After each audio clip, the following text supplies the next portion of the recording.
O bloodiest picture in the book of time, Sarmatia fell unwept without a crime. It will be remembered that Mr. Luce reached home from his trip to Waterloo on the evening of March 6th. Now that he was with his family, my father at once began preparations for a needed trip to Fort Dodge, also for provisions.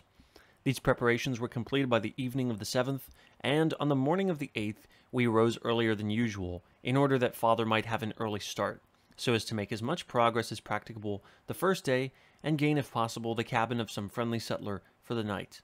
But alas, how little we know what lies before us.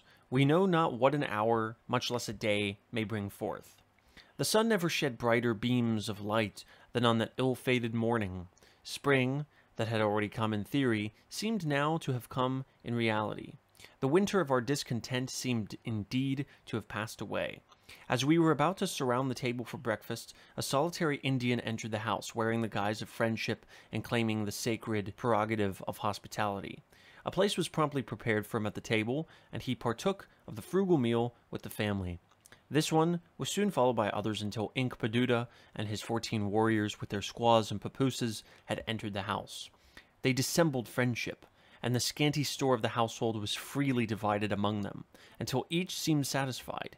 They then became suddenly sullen, insolent, and overbearing, demanding ammunition and numerous other things. When father was giving one of them a few gun caps, he snatched the whole box from his hand.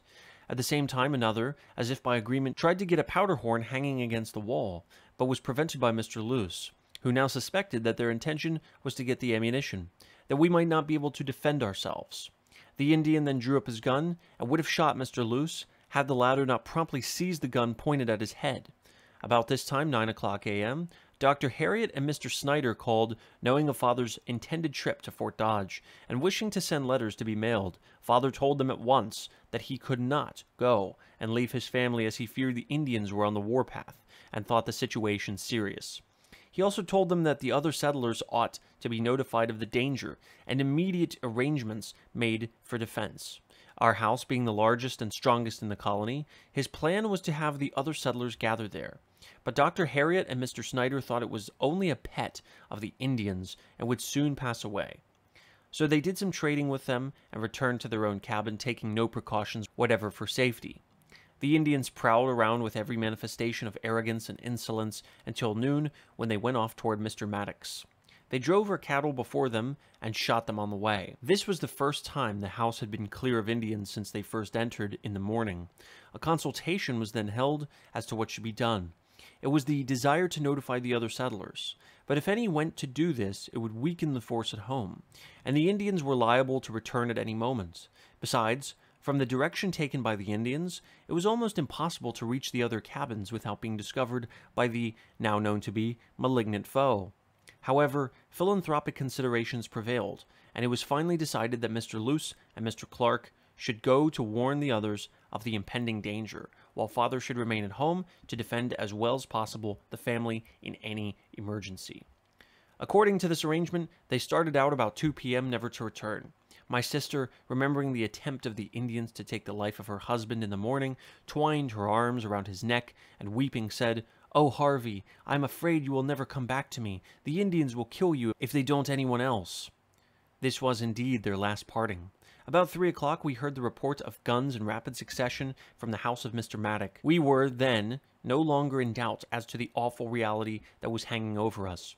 2 long hours we passed in this fearful anxiety and suspense, waiting and watching with conflicting hopes and fears for Mr. Luce and Mr. Clark to return. At length, just as the sun was sinking behind the western horizon, shedding its brilliant rays over the snowy landscape, father, whose anxiety would no longer allow him to remain within doors, went out to reconnoiter.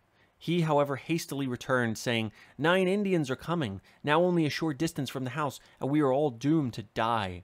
His first thought was to barricade the door and fight till the last, saying, "While they are killing all of us, I will kill a few of them, with the 2 loaded guns still left in the house." But to this mother protested, having not yet lost all faith in the savage monsters, and still hoping they would appreciate our kindness and spare our lives. She said, "If we have to die, let us die innocent of shedding blood." Alas for the faith placed in these inhuman monsters. They entered the house and demanded more flour, and as father turned to get them what remained of our scanty store, they shot him through the heart.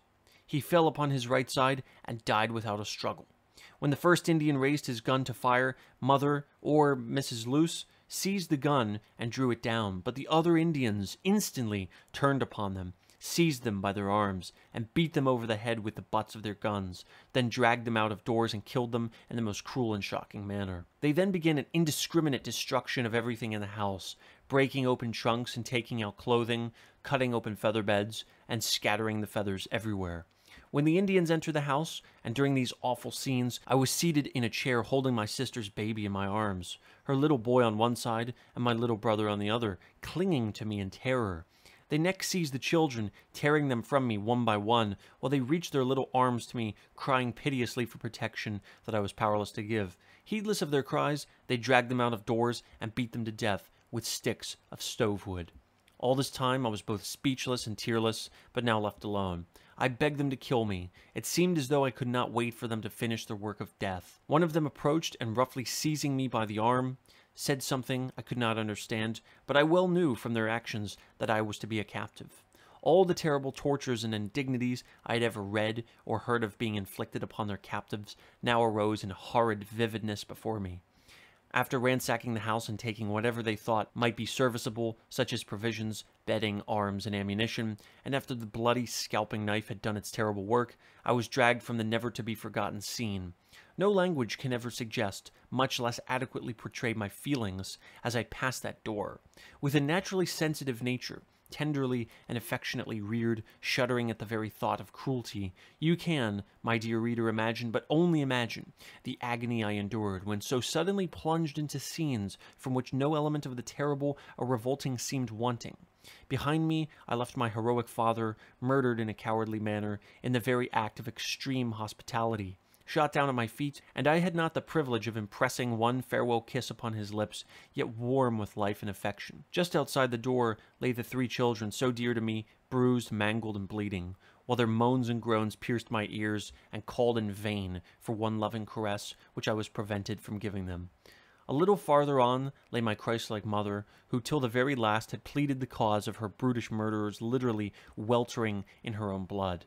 Still farther on, at the southwest corner of the house, in a similar condition, lay my eldest sister, Mrs. Luce, who had been so intimately associated with me from earliest recollections. Amid these scenes of unutterable horror, I took my farewell look upon father, mother, sister, and brother, and my sister's little ones. Filled with loathing for these wretches whose hands were still wet with the blood of those dearest to me, and at one of whose belts still hung the dripping scalp of my mother, with even the much-coveted boon of death denied me, we plunged into the gloom of the forest and the coming night, but neither the gloom of the forest nor the blackness of the night, nor both combined, could begin to symbolize the darkness of my terror-stricken heart.